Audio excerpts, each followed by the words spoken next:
Did you know that the way you use verbs can change the entire meaning of a sentence? Welcome to the world of tenses. In this video, we'll break down everything you need to know about past, present, and future tenses, and how to use them correctly. के तपाईलाई थाहा छ क्रियापद verbको सही प्रयोगले वाक्यको अर्थ नै बदल्न सक्छ? टेन्सको संसारमा स्वागत छ। आजको भिडियोमा हामी past, present र future tenseको सम्पूर्ण जानकारी दिनेछौं र यसलाई सही तरिकाले प्रयोग गर्ने तरिका सिक्नेछौं। What you'll learn: types of tenses, tense का प्रकारहरू, how to use each tense correctly, हरेक tenseको सही प्रयोग, common mistakes and tips, सामान्य गल्तीहरू र सुधारका उपायहरू। So stay till the end and improve your grammar skills. What are tenses?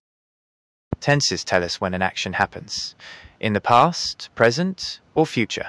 They help us understand the correct time of any event. Tensele हामीलाई कुनै कार्य कहिले भएको हो भन्ने बताउँछ, भूतकाल, past, वर्तमान, present, वा भविष्य, future. यसले घटनाको सही समय बुझ्न मद्दत गर्छ। Main types of tenses, tense का मुख्य प्रकारहरू, past tense, भूतकाल, actions that happened before now, पहिले भइसकेका कार्यहरू, present tense, वर्तमानकाल, actions happening now, अहिले भइरहेका कार्यहरू, future tense, भविष्यकाल, actions that will happen later, भविष्यमा हुने कार्यहरू, past tense, simple past tense, usage. Used to describe completed actions in the past. विगतमा पूरा भइसकेका कार्यहरू बताउन प्रयोग गरिन्छ. Examples: I visited my grandmother last week. मैले गत हप्ता हजुरआमालाई भेटेँ. She watched a movie yesterday. उनी हिजो film हेरिन्. Past continuous tense. Usage. Used to describe an action that was happening at a specific time in the past. विगतमा कुनै विशेष समयमा भइरहेको कार्य बताउन प्रयोग गरिन्छ. Examples: I was studying when the phone rang. Phone बज्दा म पढ्दै थिएँ. They were playing football in the evening. उनीहरू साँझ फुटबल खेल्दै थिए. Past perfect tense. Usage. Used to describe an action that happened before another past action. विगतमा भएका दुई घटनामध्ये पहिले समाप्त भएको कार्य बताउन प्रयोग गरिन्छ. Examples: I had finished my homework before dinner. म खाना खानु अघि नै गृह कार्य सकेको थिएँ. She had left when I arrived. जब म पुगेँ, उनी पहिले नै गइसकेकी थिइन्. Past perfect continuous tense. Usage.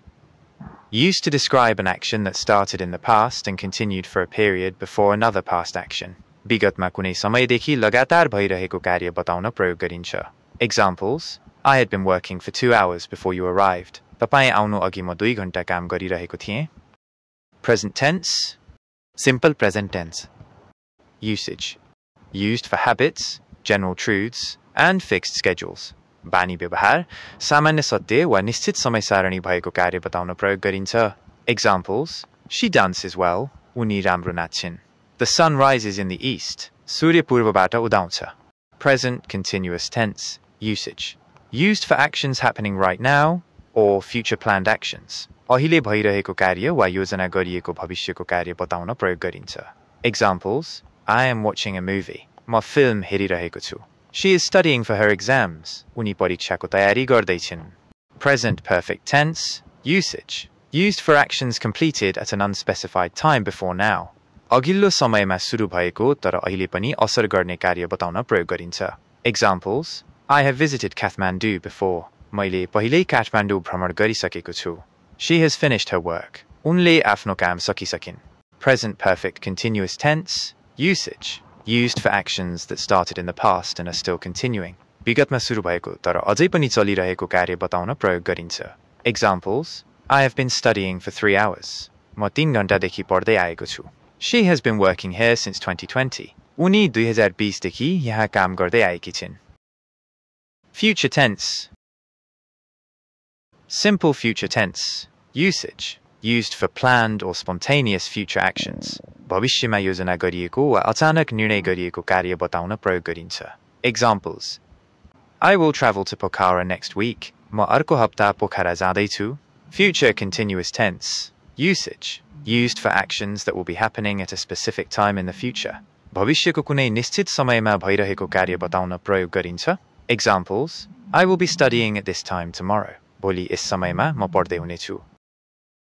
Future perfect tense. Usage. Used for actions that will be completed before a certain time in the future. भविष्यको कुनै निश्चित समयमा समाप्त भइसकेको कार्य बताउन प्रयोग गरिन्छ. Examples: By next year, I will have completed my degree. अर्को वर्षसम्म म आफ्नो डिग्री पूरा गरिसकेको हुनेछु. She will have left before you arrive. तपाईं आइपुग्नु अघि उनी गइसकेकी हुनेछिन्. Future perfect continuous tense. Usage. Used for actions that will be ongoing until a specific time in the future. भविष्यको कुनै विशेष समयमा लगातार भइरहने कार्य बताउन प्रयोग गरिन्छ. Examples. By 5 p.m. I will have been working for 8 hours. बेलुकी 5 बजेसम्म म 8 घण्टा काम गरिरहेको हुनेछु. She will have been studying for 6 months by the time the exam starts. परीक्षा सुरु हुँदासम्म उनी 6 महिनादेखि अध्ययन गरिरहेकी हुनेछिन्. Common mistakes and tips. धेरै विद्यार्थीहरू past simple र present perfect मा confuse हुन्छन्. For example, I have finished my homework is different from I finished my homework yesterday. पहिलो वाक्यले सामान्य कार्य बताउँछ भने दोस्रोले निश्चित समय बताउँछ. Quick tips to master tenses. Tense सिक्ने केही सजिला उपायहरू. Practice speaking daily. दैनिक बोल्ने अभ्यास गर्नुहोस्. Watch English movies with subtitles. अंग्रेजी फिल्महरू हेर्नुहोस्. Learn signal words. Yesterday equals past, now equals present. संकेत शब्दहरू सिक्नुहोस्. Conclusion and call to action. Mastering tenses takes practice, but with consistency you can improve. If you found this video helpful, like, share, and subscribe for more English learning videos. Comment below if you have any questions. Tense राम्रोसँग सिक्न अभ्यास जरुरी छ. निरन्तर प्रयास गरेमा तपाई अवश्य नै सुधार गर्न सक्नुहुनेछ.